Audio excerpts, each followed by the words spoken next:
ಸಂಗೊಳ್ಳಿ ಕಲಬುರಗಿ ನಗರದಲ್ಲಿ ಸಂಗೊಳ್ಳಿ ರಾಯಣ್ಣನ ಮೂರ್ತಿಯನ್ನು ಭಗ್ನ ಮಾಡಿದಂಥ ಕಿಡಿಗೇಡಿಗಳನ್ನು ಕೂಡಲೇ ಅವರನ್ನು ಬಂಧಿಸಬೇಕಂತೇಳಿ ಇವತ್ತಿಂದಲೇ ನಾವು ಬೃಹತ್ ಮೆರವಣಿಗೆ ಒಂದು ಬೃಹತ್ ಮೆರವಣಿಗೆ ಮೂಲಕ ಒಂದು ಸ್ಟ್ರೈಕನ್ನು ಮಾಡ್ತಿದ್ದೇವೆ.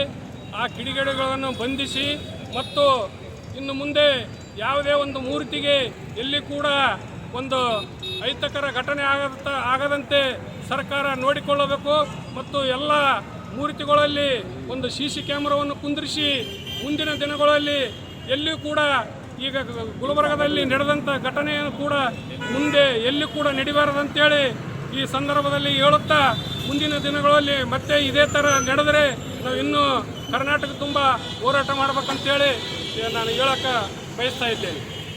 ಮತ್ತು ಈಗ ನಮ್ಮ ಸಮಾಜದ ಎಲ್ಲ ಮುಖಂಡರುಗಳು ಎಲ್ಲರೂ ಕಲಿತು ಈ ಸ್ಟ್ರೈಕನ್ನು ಮಾಡಿದ್ದೇವೆ. ಈಗ ಅವರನ್ನು ಕೂಡಲೇ ಬಂಧಿಸಿ ಅಹಿತಕರ ಘಟನೆ ಆಗದಂತೆ ನೋಡಿಕೋಬೇಕಂತೇಳಿ ಸರ್ಕಾರಕ್ಕೆ ನಾವು ಒತ್ತಾಯ ಮಾಡುತ್ತಾ ನನ್ನ ಎರಡು ಮಾತುಗಳನ್ನು ಮುಗಿಸ್ತೇನೆ. ಮಲ್ಲಣ್ಣ ಐಕೂರು ಜಿಲ್ಲಾ ಕುರುಬ ಸಂಘದ ಅಧ್ಯಕ್ಷರು, ಯಾದಗಿರಿ.